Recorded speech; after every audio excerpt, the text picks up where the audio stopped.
Hey guys, what is going on? Welcome into the video. So in this video, I'm going to be going over and updating a couple of the recent sector trades that I've talked about on the channel, going over my updated thesis on each trade, some moves and changes that I made to each portfolio, and just going over what I expect to happen next with each one of these trades. Okay, so not wasting any time, my personal highest conviction sector in the next couple years is the American cannabis sector, the U.S. multi-state operating companies. A quick summary of my thesis with this sector is, first off, these U.S. MSO companies, they're listed over the counter on the OTC exchange. They are not uplisted to the major exchange. There's a likely catalyst that's going to happen within the next year or so that can uplist these stocks to the major exchanges. These stocks trade at very, very cheap multiples. Second off, the majority of these stocks are down 50% plus from their recent highs early in the year, and the cannabis sector as a whole goes through huge ups and downs. When the right catalyst hits, you see these stocks go on major runs. This is one of the most bipolar sectors in the market. When it gets hot, it gets super, super hot. You see these stocks make 100, 200, 300% moves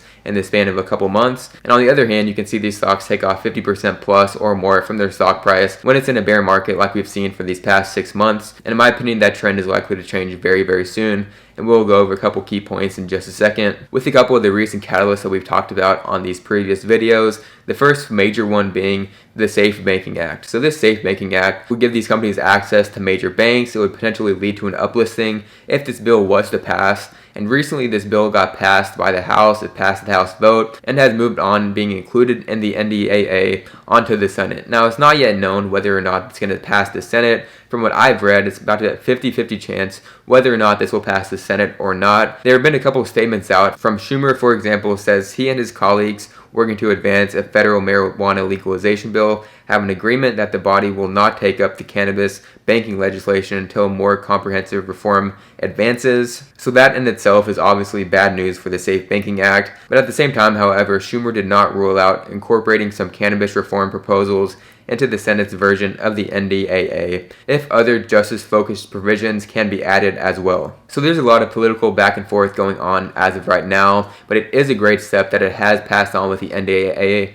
and moved on with the Senate. Whether or not it passes, that is yet to be known, but even if it does not pass along with the NDAA, this act is very likely to pass within the next couple years, whether that's with a standalone bill or with something larger. Now when this act passes, what it's going to do is it's going to give these cannabis companies access to major banks. They'll finally be able to get loans at good interest rates. A lot of these companies have been screwed with loans, paying up to 15% interest rates on some of these loans. Getting that access to major banks would be huge for these companies and their employees. And this act passing would also possibly give a chance for these companies to uplist to a major exchange. Currently, they're traded in the OTC at very, very depressed multiples, very low institutional ownership. If these stocks did get that uplisting, there'd be a huge jump in institutional ownership. Institutions could finally invest in these companies. And in my opinion, with this uplisting, they would just turn to a hot sector. And we would see these stocks go on some massive runs just due to valuation itself. A lot of these stocks deserve to 2x to 3x from their current levels if they're going to be valued fairly for their growth potential. If we just compare these companies to Canadian cannabis companies,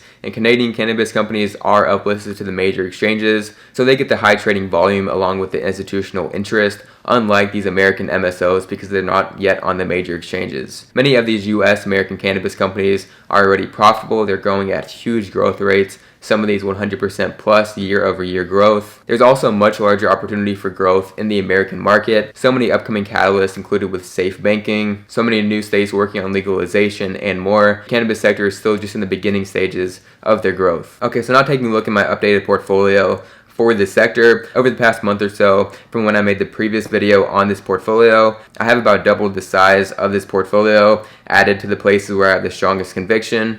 With my largest position being Trulieve, that is up to about a little over a $20,000 position. Ayr Wellness, ticker symbol AYRWF. We saw that one dip to the low 20s in the past month. I took that opportunity to add up to 350 shares total. So that is up to an $8,500 position or so. Verano Holdings, that is now up to a $7,700 position. And that is one of my main focuses to add more to. Marimed, my highest conviction small cap, that is a little over a $6,000 position. And then added small to a couple other one of those. But those are my highest convictions out of the bunch. And here's another visual where it shows my exact cost basis on each one of these stocks. So like I was talking about, these US MSO companies are valued so much cheaper than these Canadian cannabis companies. If we compare some of these most recent earnings numbers, first off taking a look at Tilray, and keep in mind that this is the largest of the Canadian companies and seen as the sector leader by many, and Tilray currently has a $4.8 billion market cap. So the revenue for the quarter was $168 million, and the overall loss $34.6 million, very far from profitability.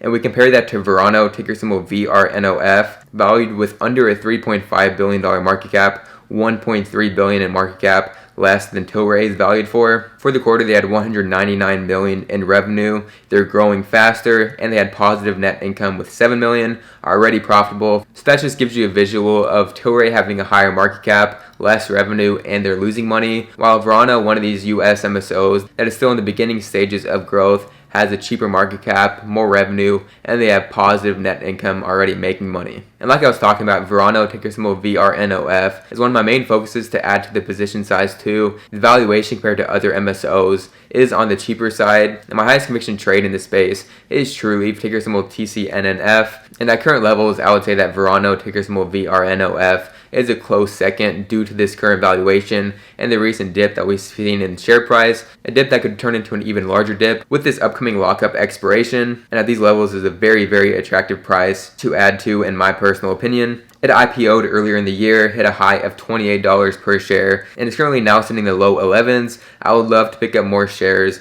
in the mid to low 10s, if not lower. There have been so many unfavorable short-term factors for Verano. Once the lockup and other issues do resolve, the next lockup is happening this upcoming week, so I'm looking for a dip then. Once all these short-term issues do resolve, I think this is an easy $15 plus stock, and that's without any of these huge catalysts that could play out and boost the share price as well. So that is one of my main focuses to add to. And like I've talked about before, Trulieve is my highest conviction trade in this space. They finally did complete their acquisition and merger with Harvest. So those Harvest shares that I was holding converted into those Trulieve shares. And like I've been talking about, that discount did pay off, with my average cost for Trulieve shares now in the low 24s. Trulieve has seen some very nice share movement lately. It is starting to break out of this 6-month long falling wedge, so the chart is looking great for a continued reversal. And after this merger happened about a week or so ago, Trulieve has finally gotten a lot of attention that has been deserved for a long time, with some great price target raises as well. Beacon giving this a 12-month price target of $90 per share Canadian, Needham giving this a price target of $54, and many other buy ratings coming in from these analysts. I'm not somebody who cares about analyst price targets at all, but it's great to see Trulieve finally getting some attention. After this Harvest acquisition finally went through, we've seen a great boost in share price, something that I do think will continue very nicely. Okay, so now reviewing the sector as a whole and what I believe is going to happen next. A lot of the sector movement right now depends on whether the Safe Banking Act is going to pass through the Senate or whether it's not going to get passed. If it does end up getting passed by the Senate for the first time, I think we'll see these stocks go on some huge runs as soon as that news does come out, with the potential for an uplisting and the potential for an extended massive run in a lot of these stocks. Now on the other hand, if the Senate does not pass the Safe Banking Act, a lot of these stocks will likely see another dip. Whether they make new lows or not is yet to be known, but there will likely be a lot of trader money that comes out of these, therefore resulting in a 10% dip or so. I would guess that could potentially be the bottom, but a big move in either direction is likely due soon, depending on where safe banking goes. So we'll see. I'm personally holding these full until we get that uplisting catalyst. Whether that takes a couple months, whether that takes a couple years, I'm in for the ride, riding through the ups and downs, and I do think in a couple years, all of these stocks will be 100, 200% up from where they are at right now. Okay, so now getting to the next sector trade that I've talked about on the channel, and that is the beaten down China stocks. So a quick overview of my thesis on this sector. In my opinion, all the regulation risk is overblown, and this is majorly an overreaction. Now don't get me wrong, these are real risks, but the fact that a lot of these companies are 60% plus down from their highs, in my opinion, that is a massive opportunity for likely overreaction when all this stuff comes back around. Valuations are just way too cheap to pass up. Say what you want about the country, but it is one of the world's fastest growing economies. Like I was saying, in my opinion, risks are overblown. Some potential risks that people are scared of is these stocks getting delisted. First off, there is a very low chance of that happening, and while that could happen, what would happen if these stocks got delisted is they would go to the OTC exchange. And for example, Tencent, ticker symbol TCEHY, has always been trading on the OTC exchange, and that has performed just fine. So my thesis when this trade turns back around is when all this fear, uncertainty, and doubt does finally slow down. Once we finally stop getting all this news about regulation risk and everything like that, investors are going to forget how scared they were where the media is against Chinese companies.